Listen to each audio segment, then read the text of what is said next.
Hey, Chaz here. So, I've been like kind of a lifelong Windows slash Android guy my entire life. I think the only Apple product I've ever owned was I had an iPod Touch back in, I don't know, I was like in seventh grade. I was young.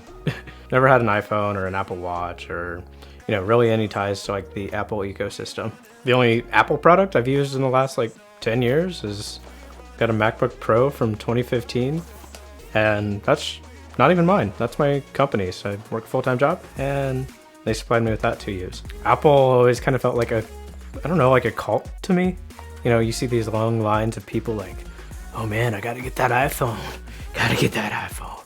You know, and they look like they're in line to meet like the president or the Pope or something. With Apple, I've always kind of viewed it like you're paying more money for this pretty package, but you're getting way less in terms of hardware and power. And if you want to upgrade that hardware, you're kind of SOL. There's no upgrade paths for 90% of Apple products, let alone repairing them.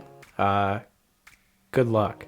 I used to repair phones back in college as a side hustle, and they were getting harder and harder every year. I would hate to look inside a modern iPhone and see what that looks like. Like, you're pretty much beholden to the shackles of Apple Care. So yeah, I've been a Windows guy, and I've been loving it. So why on earth then am I giving up on the PC master race to join the cult of Mac?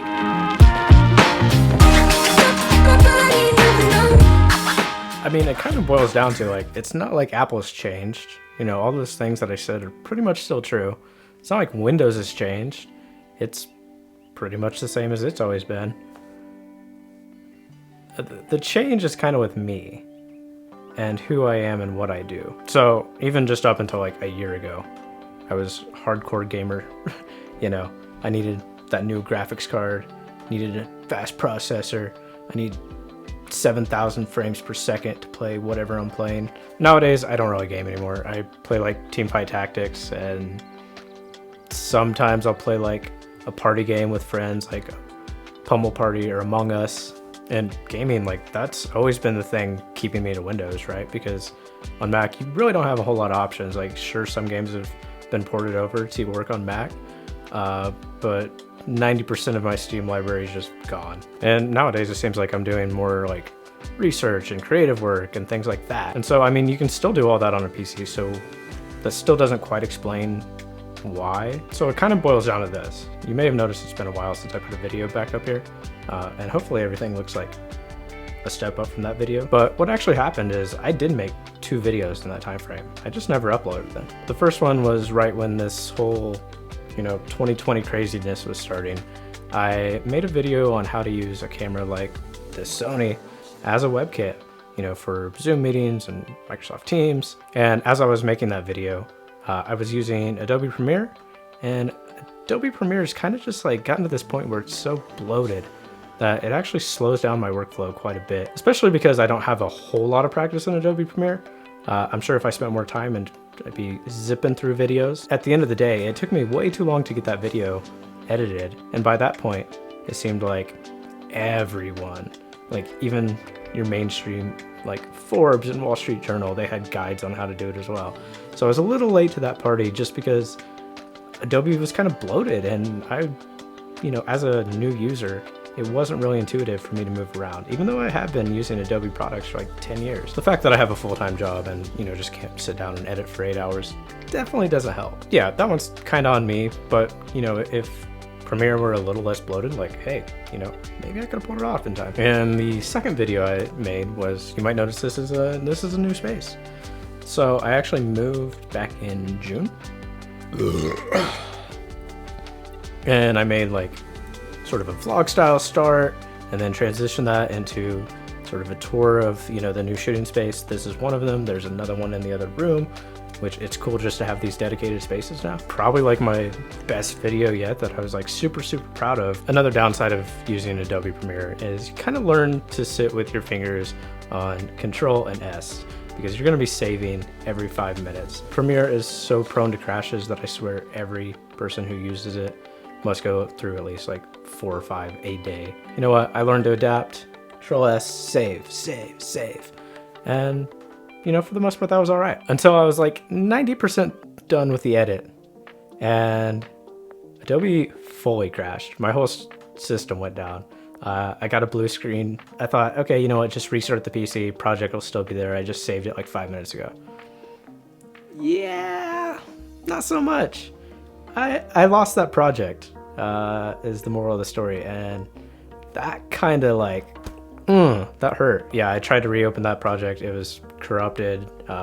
Adobe couldn't even open it. I have no clue what went on with that to this day. But it was enough to like really bring down my mood and my motivation. That's not even mentioning the fact that using Adobe, like Photoshop and Premiere and Audition, Illustrator, it costs like 50 something bucks every single month to use that. In just a year, that's $600. Like, that's a really nice new lens that I could put for a camera, or, you know, a new mic, or lighting. $600 gets to be a little ridiculous, especially when like I'm not making any income. So as you may have realized by now, the pain point for me in this whole process and deciding to switch was kind of on Adobe and me wanting to get away from that. So an option I looked into was Davinci Resolve, and that's free software that you can use like 90% of the features of the Pro version. And honestly, it's great. It has some of the like best color grading tools out there. Kind of felt like it was unnecessarily cluttered, right? Like you can't move things around. You can't tailor it to your own experience. It has that same sort of like bloaty slowness that I was having issues with in Premiere, and that I just couldn't work fast enough for, you know, really simple videos like this one. Not to mention it had a pretty steep learning curve on par with Premiere. And for making simple videos like this, like I'm not making a Oscar nominated film, right? So I just need kind of basic tools, you know, a little more than like Windows Movie Maker or iMovie. But 75% of those features found in like Premiere and DaVinci, I'll never use. And so when they just unnecessarily clutter everything up, it's like, why? And I'm playing around with it. I did experience a crash still, although it wasn't nearly as often as Premiere. So with all that being said, DaVinci wasn't really something I wanted to pour a whole lot of time and effort into if it wasn't something that I was going to grow to love anyways. And then the third kit on the block is Final Cut Pro. And unfortunately, that's Mac only. But you know what? It's reliable. It's fast, it's easy to use, and it doesn't have any weird subscription model like Adobe has where I was paying 50 bucks a month. You pay 300 bucks once and you have it for life. It seems to be constantly updated. At first I was wondering, does it have enough power, right? Like Adobe and DaVinci kind of have too much for me, but I just wanted to make sure that it has enough. And it seems like it can do 90% of what those other NLEs can do, but a lot cleaner and a lot simpler. Switching whole machines and operating systems for a single piece of software sounds kind of insane. I wasn't totally sold on it at the beginning either. But then I started thinking, like, I've been using this MacBook since 2015, and you know what? Everything still just works. I don't have things just crash on me every now and then, but that's because I have way too many Chrome tabs open. And so I kind of realized why creatives go towards, you know, Mac and Apple. It just works, right? Apple says magic. I thought that was a load of shit. Still kind of do. I'm not totally sold. I'm at a point where I need things to just work, and if it can make me faster and more productive, hey, awesome. So here it is. That's the 2020 27-inch 5K iMac. So I was really torn on whether to go with like an iMac here at the desktop or something like a MacBook Pro. But I knew for my use case, like I'm at home all the time anyways, for the most part, it just makes a lot more sense to, you know, save a little bit of cash, not having to pay that extra premium for the portability, and, you know, just have something here at the desk already. And, you know, for like $1,000 cheaper, you get more power. You get an awesome display. I gotta give Apple props. That Retina display is pretty sweet. I didn't opt for the nano texture, just because I don't really have a whole lot of issues with glare in this room. I also understand, like, now may not be the best time to buy a Mac for everyone, just because we have Apple Silicon coming right around the corner. But for me, first of all, I wanted something today that I can start using. Secondly, we don't know when a lot of those third-party programs are going to be shifted over to support ARM, and I kind of wanted that reliability right out of the gate. But for a lot of people that may not make sense, but for me, in my case, it kind of made sense to go with this Intel Mac, even if it is the last one. So my particular spec, I chose to go with the 10th gen i7 over the i9, just because I didn't see a whole lot of reason personally for those 2 extra cores, and in a lot of benchmarks that I've been seeing, for a lot of people it really doesn't make sense for that $500 premium. It still has 8 cores, it's clocked at 3.8 gigahertz base, and can boost all the way up to 5 gigahertz. Like 8 cores, that is plenty. That's 16 threads for most tasks. That's pretty good. Now, one thing that I did bump up was the graphics card. So rather than taking I think the base has the 5500, I ramped up to the top tier and got the AMD Radeon Pro 5700 XT. That particular graphics card is right on par with like a GTX 2070, which is what I had in my PC down there. So it's sort of a parallel move for me, so I'm not losing much in terms of performance there. But it has 16 gigs of GRAM, which a lot of computers don't even have 16 gigs of like actual RAM. So for a graphics card to have 16 gigs of video memory, that is awesome.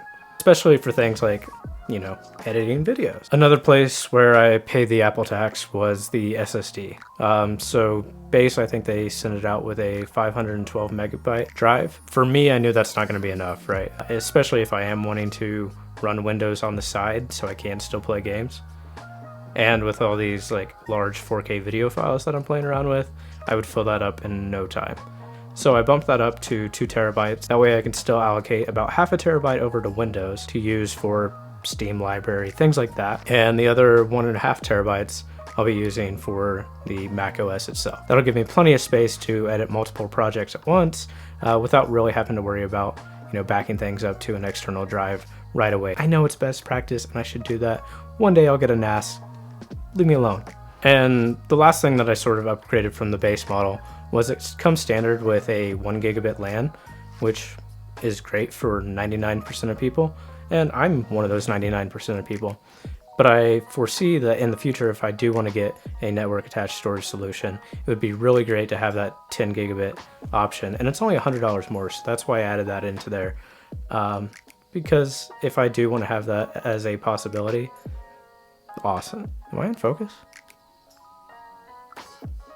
We're still in manual focus? Also, it's something you really can't add in after the fact, so for $100 more, it kind of was a no-brainer. And I think most users should do that just because it'll help improve the resale value when you do go to get rid of your machine. Now, one thing that it didn't make a whole lot of sense for me to upgrade was the RAM. So it comes base with 8 gigabytes, which is pretty small, especially for what I'm doing. But Apple charges an outrageous amount to bump that up. So I found on Amazon I could buy 2 64 gig sticks for pretty affordable. I think it came out to like $300. I could get my own RAM and actually install it in this Mac, and this will probably be the last Mac that you can install your own RAM. Thankfully, that's sort of a blessing. So I was able to save a ton of cash right there in just installing it myself. So you may have noticed a changed position since the first part of this video. That's because I actually already edited the first part of this video using this iMac. I wanted to put it through its paces, and I've also been using it for about a week now. And I gotta say, a lot of my concerns have kind of gone away. So far, I'm in love with using Final Cut. It did make a lot of a difference. It is faster, less bloated, speedier. My workflow is definitely improving. I've already got Windows up and running on this thing and was able to play a few games with friends, so I don't think that's going to be a concern either. And I had no issues. Honestly, like, that was the fastest Windows install I've ever done. See that white box right there?